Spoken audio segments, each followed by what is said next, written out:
Hello, hello. Welcome back to Life After Plus One. I'm Leanne, your podcast host and your single parent mentor and coach. And as we get closer to the end of the year, it's a crazy time of year, isn't it? And it is that time of year when people most commonly break up. This is the time of year where relationships and marriages most commonly end.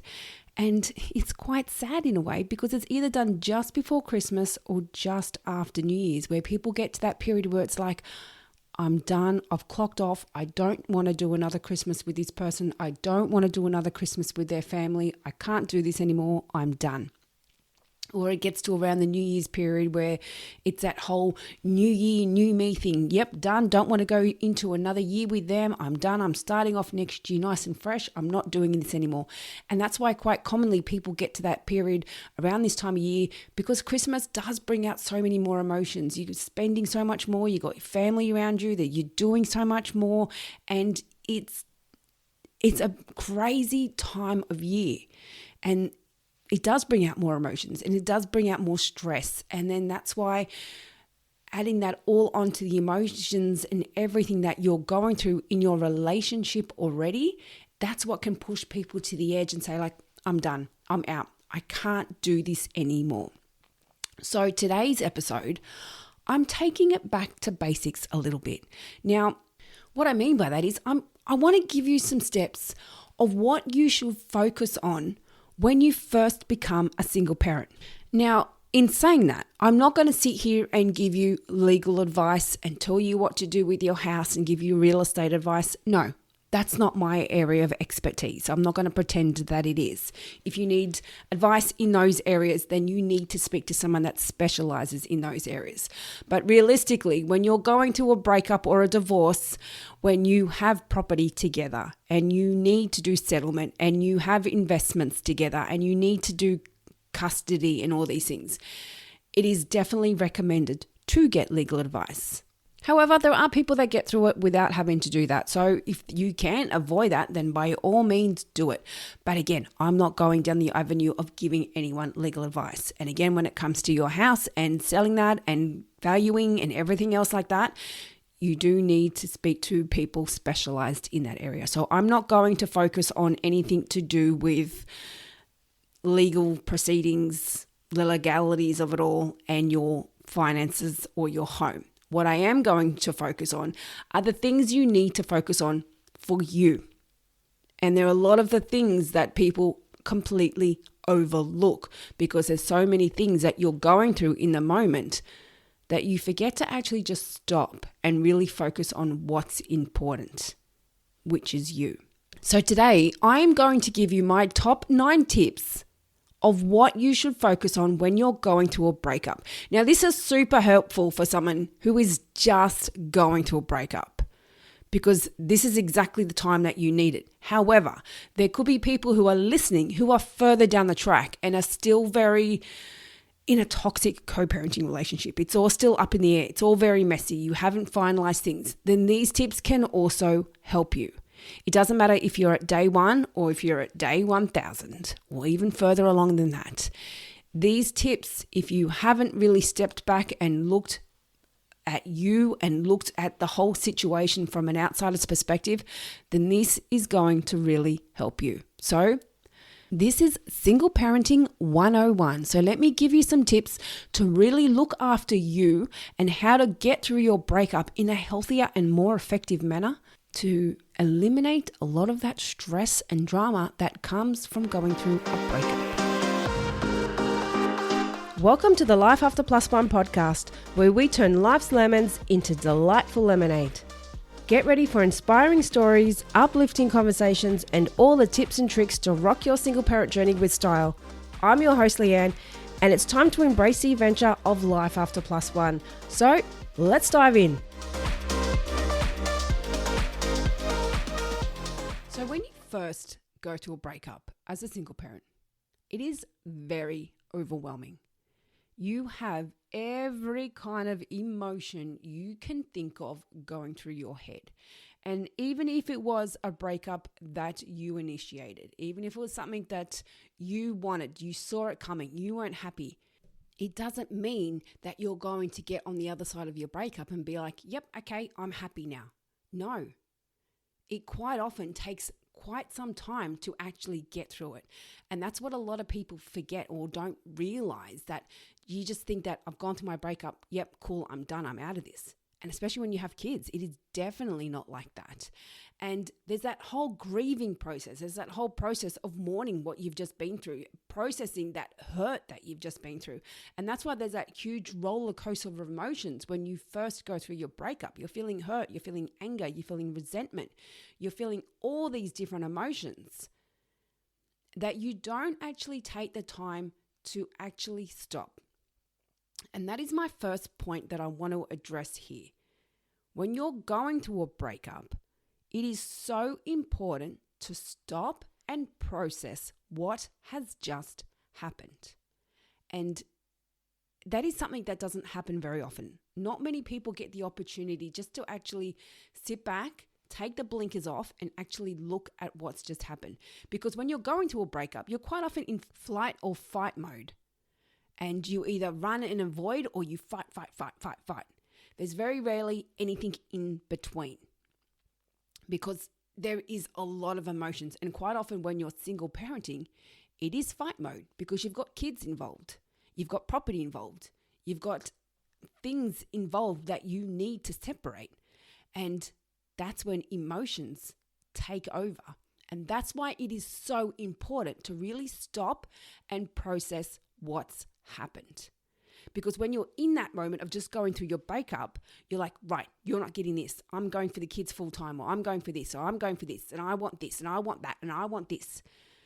But when you're making those decisions like that, you're making those decisions based on your emotions instead of based on what's actually right. Because when you actually take the time to step back and really think about what's happened, really process what's happened, you're able to go into the breakup with a much clearer headspace. Now, I'm not saying when you stop and reflect and stop and process everything, it's all going to be butterflies and rainbows. No, it's not. I'm going to be real with you. But it does help you go into it and think a lot clearer. It does help you go into it from that clearer headspace where you're not just boom, boom, boom, boom, boom, fight. When you actually take time to step back and process what's happened. Because when you're making these huge, big, life-changing decisions out of emotion, out of anger, out of hurt, out of frustration, these are quite often decisions that you will look back later and go, shit, I regret doing that. Or maybe I shouldn't have done that. Or I gave into that easily. Or I should have asked for this. Or I should have done that. And you see that so often in the world of divorce and breaking up with kids. When people look back and go, oh, I should have done this. I should have done that. I should have done this. And that's because quite often when you're in that moment, you're making these decisions. That's a tongue twister word, isn't it? You're making these decisions based on how you're feeling in that moment instead of what you think is going to be best in the long run. And that's why it's so important to really just stop. And remember, you don't have to make decisions as soon as you break up. And I feel like that's what a lot of people think they have to do. Okay, we've broken up. We've got to sort out this. We've got to do this. We've got to do this. We've got to do this. Yes, all those things need to be done. That's true. But holding it off a little bit is not going to make a huge difference. You don't have to rush these big decisions, because quite often these big decisions that you need to make take a lengthy time as it is. But when you're making these big decisions, when you're not in the best headspace, quite often they take longer, they drag out longer, because it turns into a battle with your ex. Because when you're making a decision that's not in the best headspace, quite often your ex is going to disagree, and then you're going to disagree with that. And it's just a constant back and forth. So when you're making these decisions, when you're not thinking straight, it just drags out even longer anyway.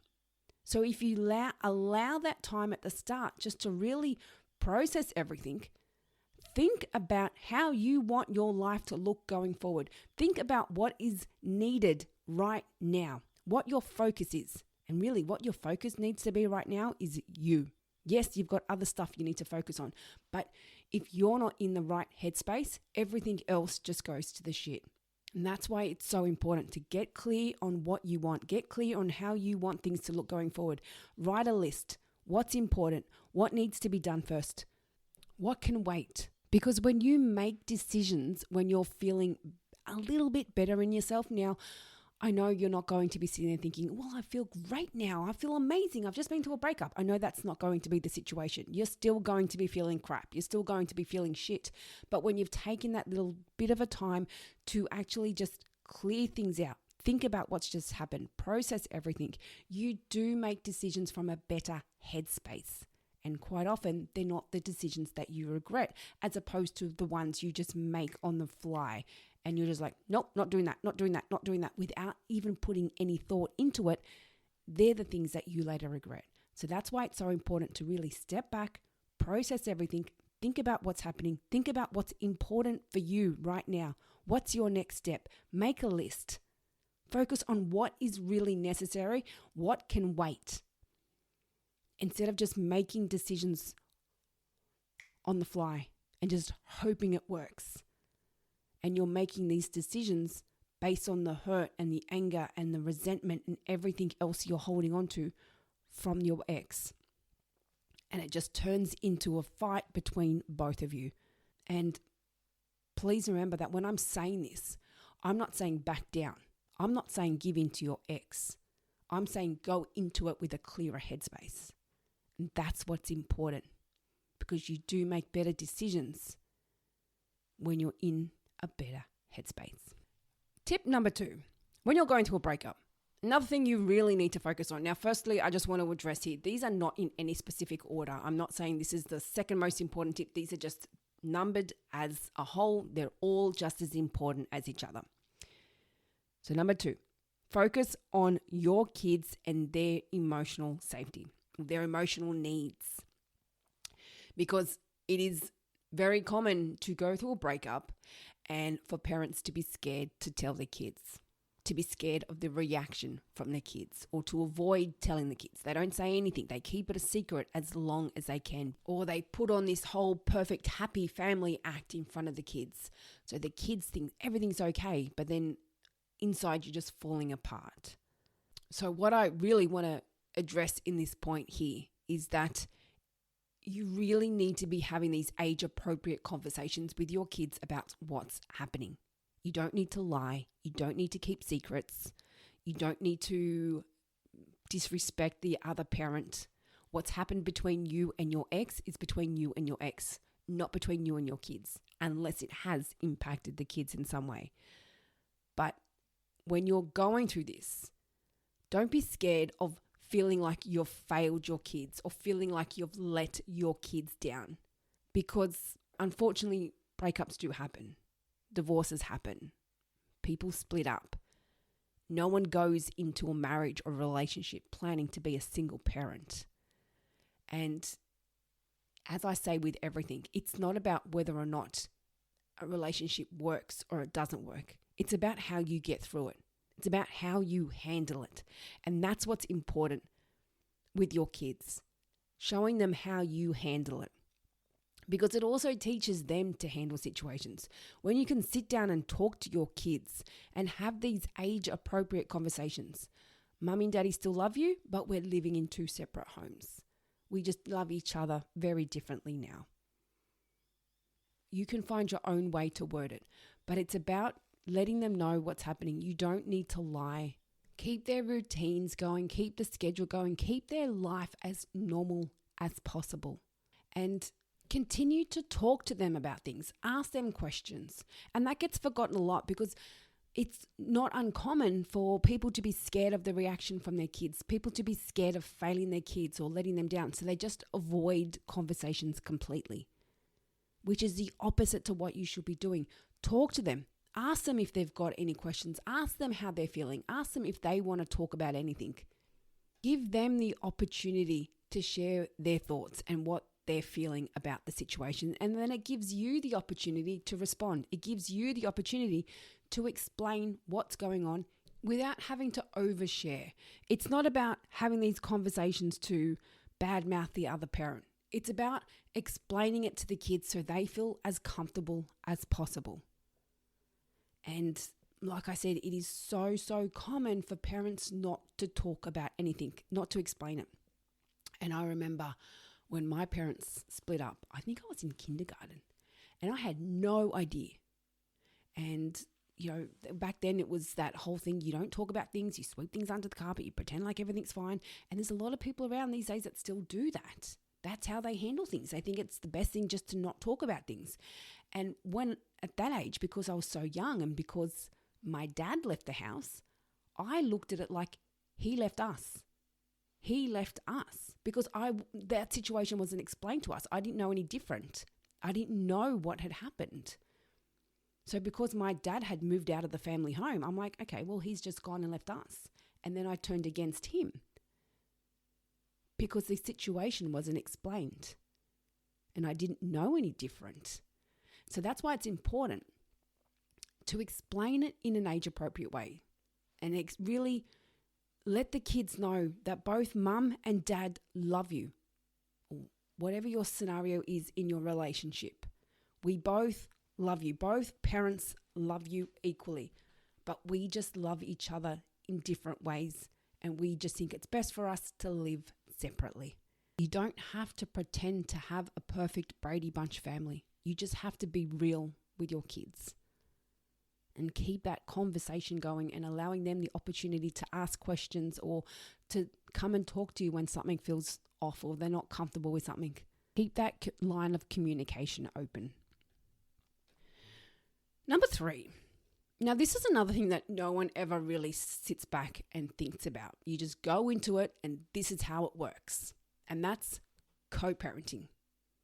No one really sits down and thinks, okay, well, how are we going to make this? I mean, some people do, but it's not a common thing to see where, okay, how is this going to look? How is this going to work? You just go into it. You're separated, you're angry, you're pissed off at each other, and you just work out your custody arrangement with the ex and your settlement, and that's it. You're done. But a big thing that does get overlooked is if you had certain issues in your relationship, those issues do not just disappear in your co-parenting relationship.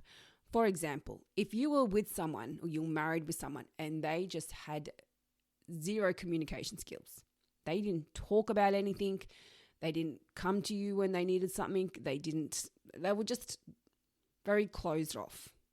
They are going to be the exact same way when you co-parent. And a lot of people struggle with this. They're like, I don't understand why they're not doing this, or I don't understand why they're not stepping up. I don't understand why they're not telling me this or not keeping me in the loop. Because that's exactly how they were when you were together in the relationship. They're not all of a sudden going to have this massive aha moment with communication skills just because your relationship has ended. They've shown you who they are in the relationship. Those things, what happened in the relationship that made it fall apart, or that is part of the reason why the relationship didn't work, whether it be those communication skills, whether it be someone that tried to control you, whether it be someone that was extremely dismissive of you, whether it be someone that tried to constantly manipulate you. This is exactly how they are going to be in your co-parenting relationship. And I think a lot of people just think because you're co-parenting, it's just handing over the kids and that's it. It's done. I mean, realistically, it should be that easy. But when you've broken up with someone and you've got all these broke-up emotions and all this, you're feeling all this certain way towards your ex, and you've had all these issues in your relationship, those issues are still going to be there, but they're going to feel 1,000 times harder because they're now your ex. Before, it was someone that you may have loved, you may not have loved so much towards the end, but you still loved them in a certain degree or in a certain way. Now, they're kind of more like your enemy, someone you don't really want to know. And you've still got these same problems with them. And that's why those problems are 1,000 times harder. So going into co-parenting, it's a good thing to really sit back and look at what didn't work in the relationship, because you're going to have those same issues in your co-parenting relationship. So this is the time to actually step back and really think about, okay, how can I co-parent with someone who I don't like? How can I co-parent with someone when I have all these issues with them? How can I respond to this person? How can I message this person? How can I communicate with this person? These are things you need to focus on, because it's easy to get caught up in the emotions of it all and just be like, nah, don't care. They pissed me off. I don't really give a shit, and just respond to them out of anger and hurt. But it's also important to remember, and this is something I will say over and over again, you can't change your ex. You can't change what they say. You can't change what you do. So never, ever am I saying give in to them, back down, let them win. Don't fight back. No, that's not what I'm saying. But you can focus on the way you communicate with them. You can focus on the way you respond to them and whether or not you respond to them. You don't have to communicate with them about everything. You don't have to respond to them about everything. So when it comes to your co-parenting relationship, it's quite common to get caught up in this pattern of it just being a toxic relationship, and that's just what it is, so we'll just keep going. That pattern will keep going unless someone actually steps back and says, well, I can't do this anymore. I need a change. And going back to what I just said, doing that is not about giving into your ex. It's about knowing you deserve better. I'm not putting up with this anymore. I'm going to start setting boundaries, and I'm going to start communicating differently, and I'm not engaging in that toxicity, and I'm not allowing them to affect me, my life, my mood, my emotions, or anything about what I do in my world. That's what it's about. And you can do that without changing your ex, because you're not going to be able to change your ex. You change how you handle the situation. You change how you respond and how you react. And those toxic co-parenting relationships will quite often keep going for years and years to come. And I know many co-parenting relationships that are quite toxic 10, 15, 20 years down the track. And that's because so many people think that by doing something different, you're letting your ex win. You're showing them that they're right. No, it's not about letting anyone win. It's about letting yourself win. It's about saying, no, I'm not putting up with this shit.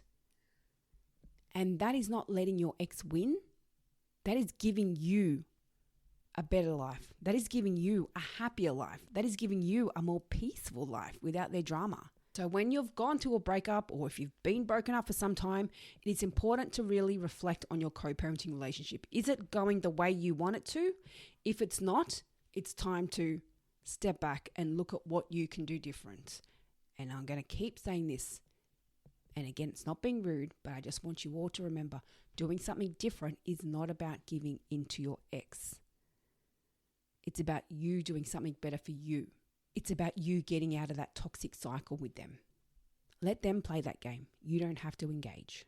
Number 4, get clear on your finances. Now, you've just come from a relationship where there was 2 of you. You might have been splitting your finances. You might have had one person paying for the house. You might have had one person paying all the bills and all the groceries and everything else. Every relationship has their own way of doing their finances. But now it's just you. So you really need to get clear on where you stand financially. How much have you got coming in? How much are your expenses? And this is the time that you quite often need to cut back on certain things until you get back on your feet. And that's okay. That's quite normal for things to happen like this. Maybe when you're going to the shops and the kids are asking for things, and maybe before you'd buy them anything they wanted. Or not anything, but to a certain degree. And maybe now you need to cut back on doing those things. Just really rein your money in. Really focus on where your money is going so you're not left caught off guard, because remember, it's just you. This is your time to stand on your own 2 feet. This is your time to really make it work on your own. And it will get hard.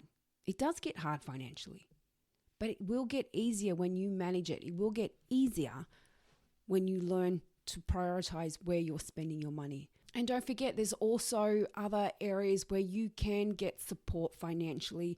Every country has their own different services available in regards to this. And you've got your single parent support, you've got financial benefits. In every different country has their own way search what is available for you. Get what benefits you're entitled to now as a single parent to help you buy. Sort out your child support.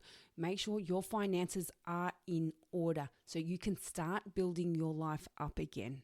So just get really clear on your finances and where you stand, because it doesn't fix things, but it does reduce a lot of that stress level, because money is a huge impact on people's stress levels. It adds a huge amount of stress.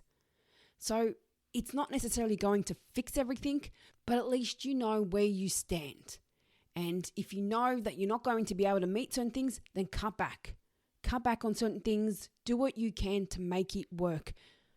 And quite often when you're slowly building up just you on your own, it does take time, and there will be things that you have to cut back on. There will be things that you need to stop doing that you did whilst there was two of you, but you will slowly rebuild your life back up again. Number 5, boundaries, boundaries, boundaries, boundaries. I talk about this all the time, and I'm really going to emphasize this, that boundaries is not about starting a fight. It's not about proving someone wrong. It's not about being mean or nasty. And most importantly, boundaries do not need an explanation. Your boundary is your explanation. So when you're co-parenting, and I do see this a lot in the world of co-parenting, where one person just gives in to the other person because it's easier. They just give in to keep the peace. They don't want the drama. They don't want the ex getting angry. They don't want any conflict. So they just give in, and they end up getting walked all over, and they end up being upset and miserable because the ex is getting away with everything because they're giving them everything they want. And I totally respect where they're coming from, because they don't want to fight. They don't want drama. But the thing that's so important to remember is setting boundaries is not about starting a fight. Setting boundaries is not about creating drama. It's about looking after you. And quite often when people don't set boundaries and they're scared to do it, it's coming from a place of not knowing their worth, not believing in themselves. Because if you know you're good enough, you know you deserve to have a say, you know that you're an equal parent in this co-parenting relationship, then you know that you do deserve to have boundaries. You do deserve to have a say in this. But quite often people doubt themselves so much. Oh no, maybe I shouldn't. Oh no, that's what they've always done. We should just stick to that. But when you keep giving into that mentality, when you keep giving into your ex and letting them have their way, at some point you're going to crash and burn. Because when you keep doing that, all you're doing is just building up more and more resentment. And I see it a lot, people giving in to the other parent, whether it be the mum or the dad, it happens on both sides. And they're doing things for the other parent because they just don't want to cause drama, or they just want to make things easier for them. But in the process, they're making things harder for themselves. So when co-parenting, boundaries are a must. They're a must. And I'll give you an example of a situation. My ex used to always interfere about my personal life. And some people, I've seen a lot of people get caught up in that. They keep engaging. And I've seen something recently, I've come across a scenario where someone's ex kept trying to accuse them of doing certain things in their life. And they're like, how do I prove my ex wrong? I'll tell you how you prove your ex wrong. You set a boundary and you say, I'm not engaging in this. End of story. That's it. You don't need an explanation. You don't need anything. That is your boundary. I'm not engaging in this. And this is what I quite often see in the world of single parenting, where people feel like they have to give an explanation to their ex. You don't need to explain yourself. And I get it when they're doing that. It's coming from a good place. You don't want to hurt them, or you just want to know that you just want them to know, I should say, that you're doing the right thing. But if you know you're doing the right thing, that's all that matters. Because if your ex is someone that constantly looks at you as a bad person, or they're constantly villainizing you, or they're constantly painting you as someone that you're not, then no matter how much convincing you give them, they're never going to believe it. So quite often, all this convincing you're doing, all these explanations that you're giving them is not going anywhere, because quite often they don't believe it, They don't listen to it, or they simply just don't care. So that's why it is so important to have boundaries. And it's simple as what I just said then. I'm not engaging. That's a boundary. No explanation needed. And it applies to anything in your co-parenting world. Anything that you feel uncomfortable with, anything that you don't want to engage in with your ex and you feel like, oh, I don't know what to do here, set a boundary. Nope, sorry, not having this conversation. Or if you're uncomfortable with them talking about certain things in front of the kids, not having this conversation in front of the kids. End of story. No explanation of I don't think we should do this here. It's going to upset the kids. It's not right. I don't want blah, blah, blah. They're not going to listen to your explanation. Not doing this in front of the kids. End of story. That's your boundary. Short, simple, sweet, to the point. And it's not being rude. It's not being nasty. They may take it as you being rude or nasty because they're not used to you speaking up for yourself. They're not used to seeing you have a voice. But now you do. And own it. So stick to those boundaries minus the explanation. Number 6, really just accept the end of the breakup. Grieve the breakup. Grieve what you've just gone through. And this is a big thing for those relationships that have been like 20, 30-year marriages or de facto relationships that have been decades long. And you've just come out of it and you're just like, well, what do I do now? Should I just go straight back into the dating world? And that does happen a lot. And you've allowed no time to grieve what you've just come out of. You've allowed no time to process it. You've allowed no time to really sit and think about how it's affected you, what it's done. Because going through this, when you end a long-term relationship, even if it is a short-term relationship that was a few years, when you're coming out of a relationship, when you've got kids, there's a lot of hurt. There's a lot of emotion involved, especially when you still have to see this person. Allow yourself time to feel that. Allow yourself time to be pissed off. And this is another thing that I do often see a lot in this world is that these feelings and these emotions and everything that's been brought up, it just gets pushed down.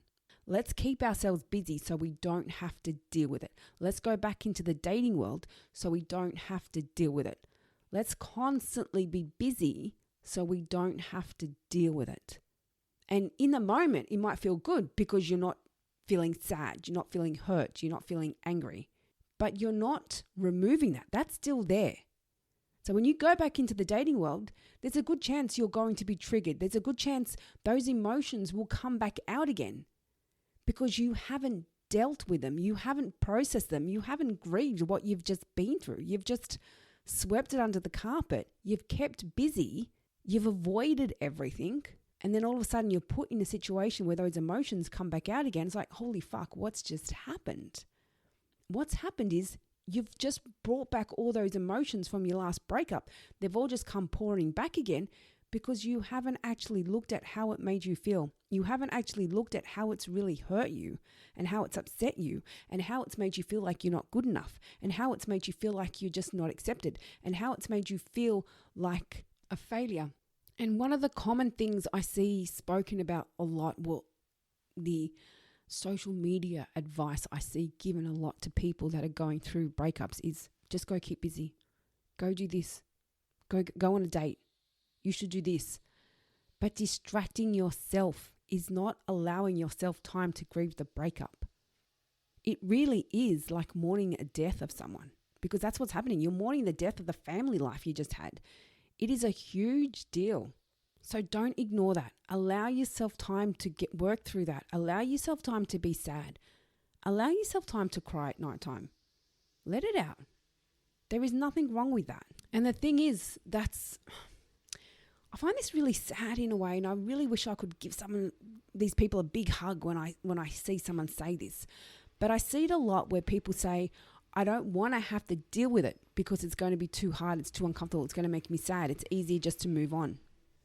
But the thing is though, quite often when people do that, you're not moving on. You've still got everything still there. And that's how people end up in this toxic dating cycle, repeating these same dating patterns over and over again because you're not actually dealing with anything. You're not actually processing anything. It's like, okay, that hurt me, pissed off, back into the dating world. Okay, that ended, pissed off, back into the dating world. It's that constant cycle because you're not actually allowing yourself time to stop and work through what's just happened. It's just like when you keep driving a car and you keep driving and you keep driving it and you're not taking it for services, you're not looking after it, you're not doing anything to maintain it. Eventually, that's going to crash and burn. Well, not literally, but it will break down. There will be faults. There will be problems with the car because you've done nothing to maintain it. You've done nothing to keep it going. You haven't serviced it. You haven't looked after it.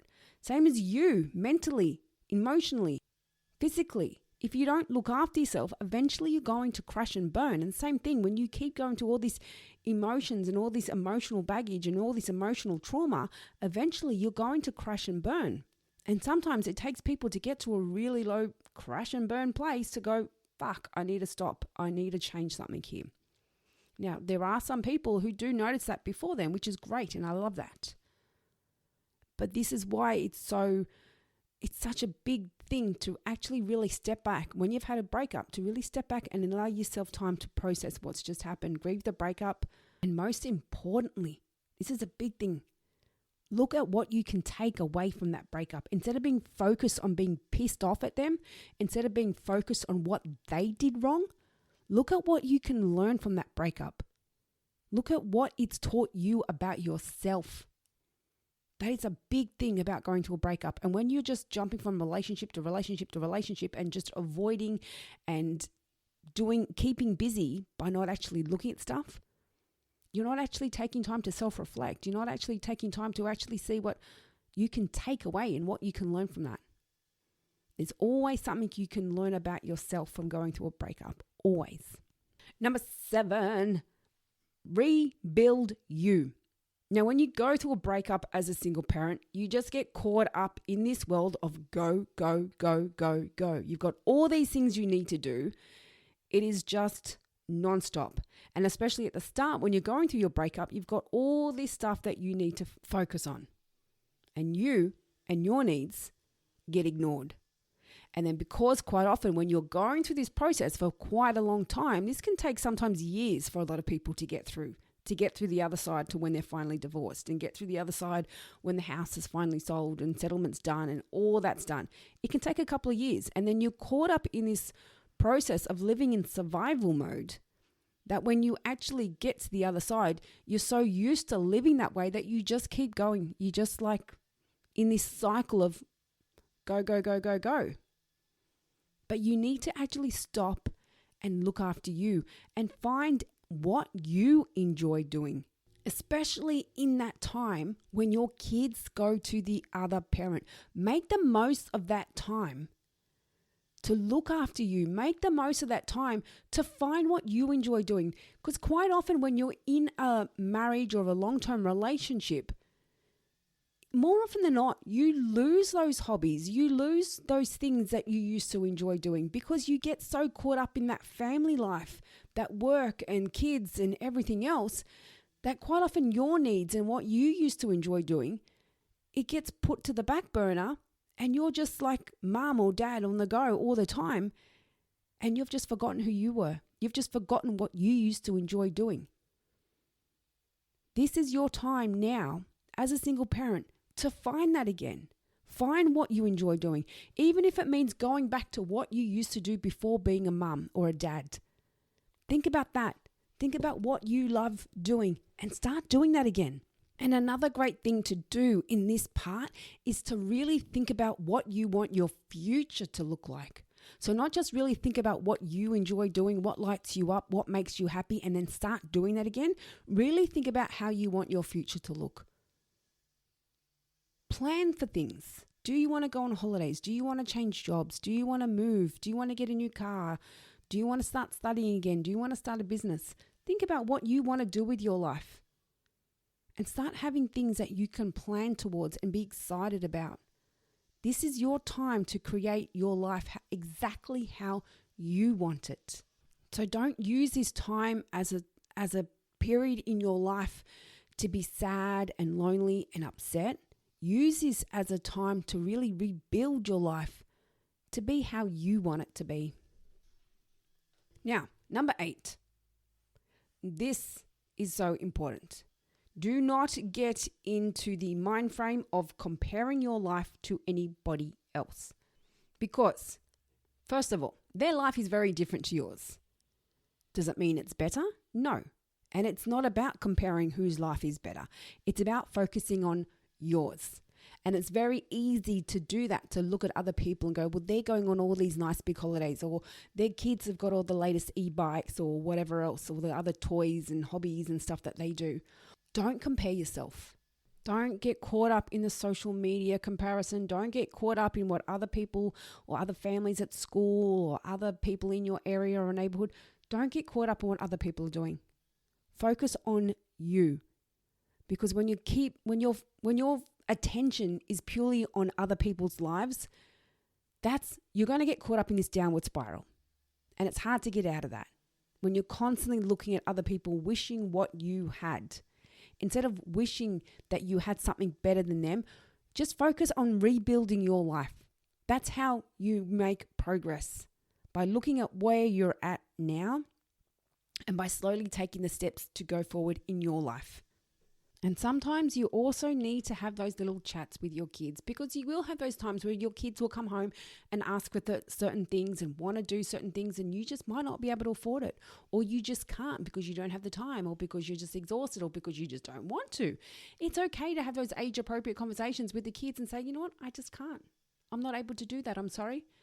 And most importantly, just because another family might have all these big flashy things, it doesn't necessarily mean that it's a happy family. No, I'm not trying to wish anything bad or negative on anyone.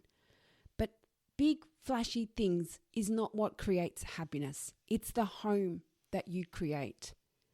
And something I love about with me and my daughter, it's always just been us two here, but for some reason, her friends always seem to want to come to our house. And I know that her friends and some of their friends, they live in these nice big houses and they have all these, two parents and all that there. But for some reason, they always want to come to our house. Now, I don't live in a small little tiny shitbox, but we have a cute little small comfortable home. And that's why her friends always want to come here, because they say it's the fun house. And I don't see how it's a fun house, but hey, I'll take it as a compliment. But that's what they all say. They say your house is the fun house. And that's what it's about. It's creating a nice vibe to make it fun. Your family life, your home world, your house, your time with your kids. It's what you make it. Not what you have stored in your garage. Not what you have in your bank account. I mean, yes, that does help. But that's not what brings your happiness. It's about what you make it. Make it that fun home. And when I found that out from my daughter, I thought, wow, that's nice. That's a compliment. Because I kept saying to my daughter, why is it that all your friends always seem to want to come to our house and you don't go to theirs? She goes, because they like coming to our house. So it is nice. And that's what it's about. It doesn't matter the size of your home. It's what you create in that home. It's about having that nice, comfortable home that makes people feel welcome, that makes people want to be there. And that's what's important. Don't get caught up in that comparison act of what other people have. It's about focusing on building something happy with what you have and where you're at. And step number 9, really get some support along the way. Because really going through a breakup as a single parent will be one of the hardest things you ever go through. It really is. And when I first became a single parent, I think I've mentioned this a few times on the podcast on different episodes, I did reach out and get support when I first broke up. And the lady I saw, she was lovely, but I just felt like she didn't resonate with me. She didn't really understand my story because she'd never gone through that. And I feel like that's what makes the process so much easier. And it helps you feel a lot more understood and appreciated when you're talking to someone who actually gets what you've been through, who's actually been through what you've been through. And like I said, even though that lady that I saw, she was lovely, it just didn't sit well with me when she was giving advice on single parenting that I had no idea about single parenting. But that was my personal experience. And that's why I really believe it is so important you get some sort of support along the way. Because it really is a big deal and it does shake up your whole life. It changes your whole life. Everything about it's changed. Where you're living, what you're doing, how you're parenting, because it's now just you, your finances. Your whole life has been changed. And not to mention, as that last step that I mentioned just prior, well, not the last one, but the one before that, was grieving the relationship. You need time. You need that time to really let go of what you've just been through. Accept what you've just been through. Process what you've just been through. And that support can come in many forms, such as this podcast, such as speaking to me one-on-one. Now, the difference between this podcast and speaking to me one-on-one, yes, you do get the support and advice from here. And each week I will nut out a different topic. But when you actually speak to me one-on-one, we're actually looking at your specific situation. We're actually looking at your specific triggers. We're actually looking at what is holding you back. We're actually looking at what is hurting you. What do you feel you're struggling with the most at the moment? This is what we do with coaching. It's personalized. It's based on you. It's based on your situation. It's targeted at what you're actually going through now. You can get support through friends and family and social media. However, I will add to that when you are getting support from people, which is a great thing, and it's great that you can speak to people that have been through a similar situation. You do not want to get support from people who are just telling you what to do or are just venting their breakup issue onto you, because everyone's breakup story is unique to you. So when getting that advice, just be cautious that it's not people just telling you what to do, and just be cautious that it's not people just sharing their feedback based on their breakup.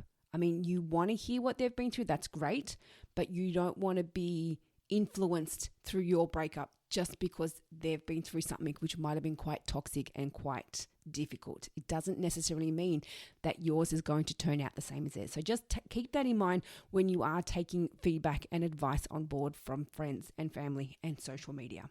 Especially social media, actually, because quite often when you see people comment on there about breakups, they're venting their own personal breakup story, and that's their story, not yours. So just a quick little recap of my little 9 steps to focus on when you go through a breakup as a single parent. First of all, really step back and process the breakup. Allow yourself time to just think about what's happened, so you're not just reacting out of anger and hurt and frustration. Really just give yourself time to calm down a little bit and just accept what's happened. Even though you may not accept it, it just gives yourself time to emotionally regulate yourself.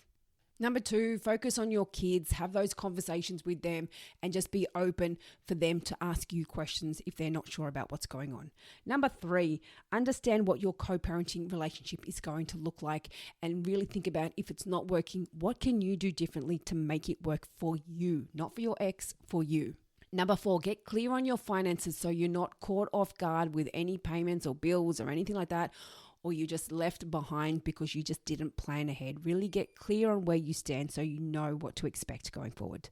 Number 5, have your boundaries with your ex. And remember, boundaries do not need an explanation. They don't need an apology. They just need a clear, short, sharp message, response, answer, anything, however you want to word it. That really makes it clear about where you stand and what your expectations are. Number 6, give yourself time to grieve the relationship. Don't just distract yourself and sweep everything under the carpet and pretend like everything's fine, because distracting yourself is not dealing with anything. It's all still going to be there. Grieve it, let it go, process it. Number 7, rebuild who you are. Really look at what you enjoy doing. Really focus on those things that make you happy, because this is something really important to do right now when you're probably not feeling very happy, or you're not feeling as happy as what you could be. Really take this time to think about what you enjoy doing, start doing that again, and most importantly, think about how you want your future to look and start planning for that. Number 8, do not compare. Focus on you, focus on your journey, focus on where you're at, and focus on improving your life where you're at. If you're not happy with your situation, do little things to slowly move yourself forward. But getting caught up in the comparison bubble is not going to help you. And most importantly, number 9, get some support, whether it's from someone like myself, whether it's just his podcast, whether it's from friends or family, but make sure it's the right support that's not telling you what to do, that's not venting their story, that's there to listen to you and help you the way you need it based on your situation. Now, just quickly to wrap it up, some of these things you might have listened to and you just thought, well, that's a no-brainer, of course. But honestly, I look at these steps and I just look at myself where I was many, many years ago when I first became a single parent. And I can honestly say, I don't think I did any of those steps. None of them. Besides maybe step 9, where I did get a counselor and I did talk about that.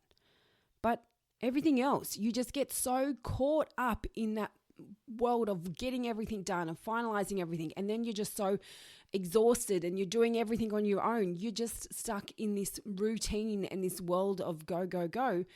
You just don't stop and look after you. You don't stop and think about your mental and emotional needs. You don't stop about how you want your future to look. You don't stop and think about what's just happened and how you can move on from that. It's just that constant, endless distraction of trying to find ways to make yourself feel better without actually doing the things that will make you feel better. And that is what these steps are for, to do things that will actually help you in the long run.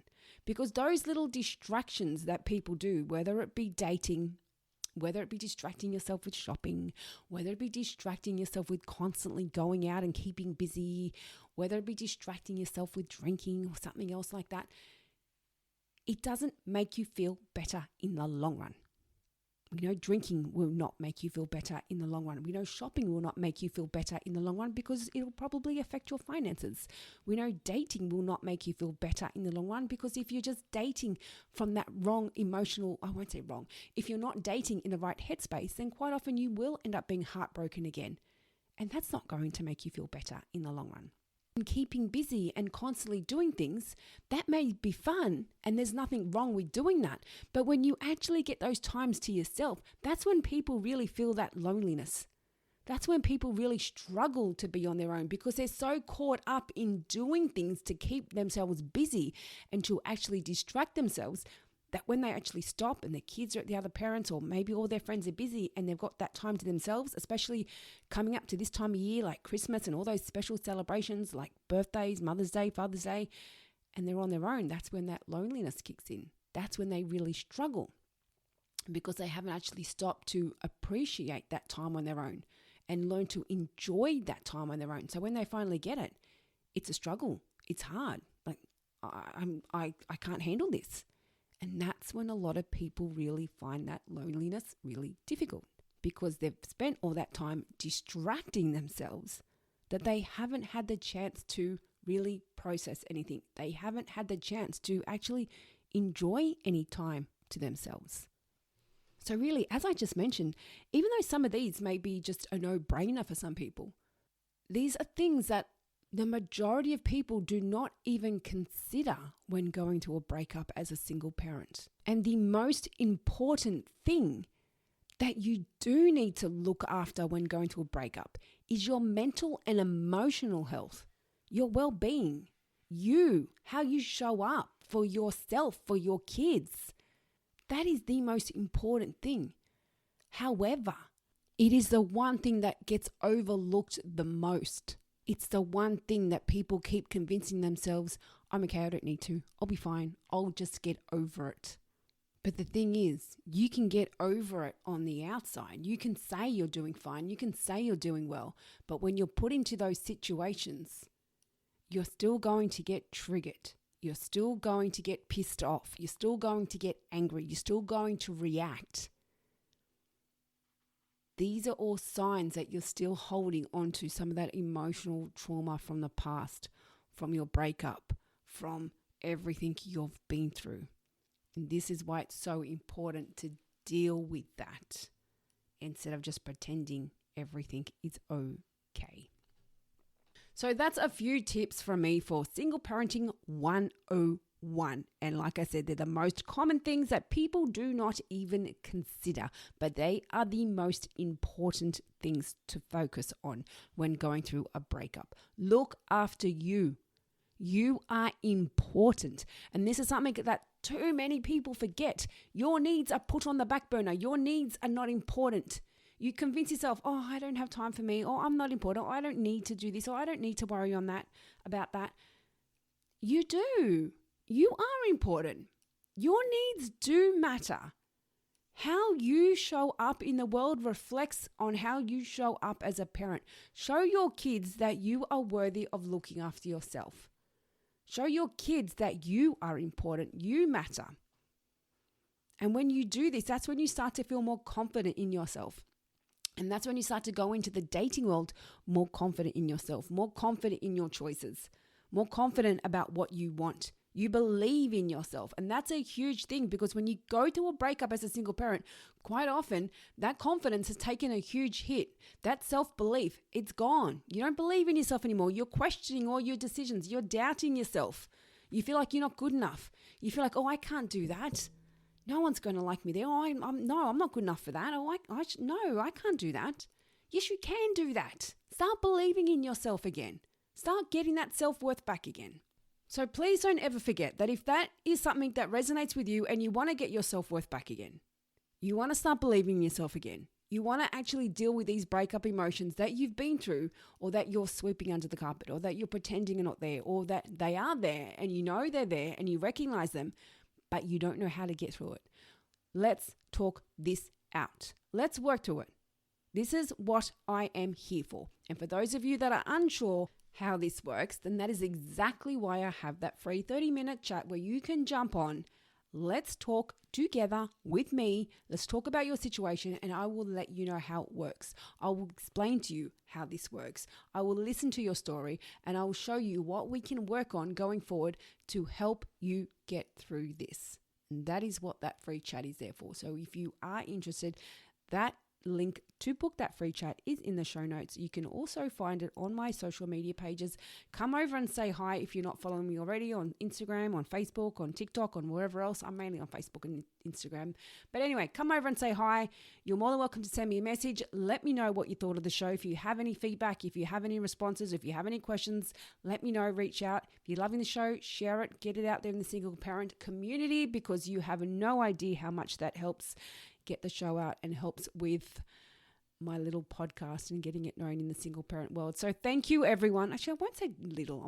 That sounds quite dismissive of my podcast. It's not little. It's amazing and it's huge, and we're going to get it even bigger, aren't we, everybody? So thank you, everyone, for coming back week after week. And until next week, I'll be in your ears then. Thank you for joining us on the Life After Plus One podcast. If you loved what you heard today and looking for some further support, then jump onto our website, lifeafterplusone.com. Plus, don't forget to check out our Instagram page for further resources and inspo. You can find all the links in the show notes. And remember, you're not alone on this path. I'm looking forward to seeing you on the next episode. And in the meantime, keep thriving, keep growing, and keep exploring your amazing life after plus one.